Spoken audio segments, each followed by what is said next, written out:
კოქსართროზი. კოქსართროზი ოსტეოართროზის ყველაზე მძიმე ფორმაა. უმთავრესად ქალებს ემართებათ და კლიმაქსურ პერიოდს ემთხვევა. დაავადება თანდათან იწყება.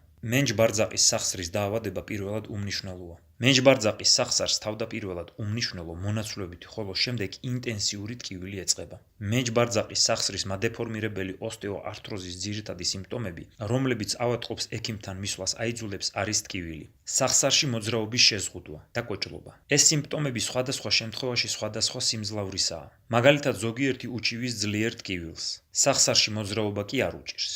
ზოგს პირიქით შესამჩნევად აქვს მოძრაობის შეზღუდვა, ხოლო ტკივილი ოდნავ თუ აწუხებს. კოქსართროზით დაავადებული ყველა პაციენტი აწყდება საყოფაცხოვრებო სიძნელეებს.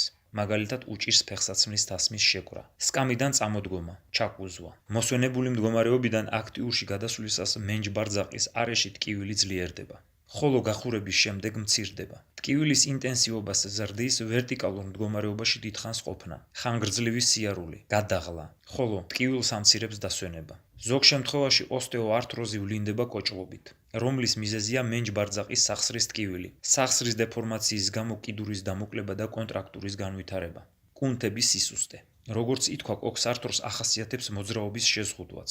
თავდაპირველად იზღუდება ბარძაყის შიგნითა როტაცია და განზიდვა, შემდგომ გარეთა როტაცია და მიზიდვა. კიდური მოკლდება და ადამიანი კოჭლობას იწყებს. ორმხრივ კოქსართროზს ახასიათებს იხვისებური სიარული, კუნთების ატროფია.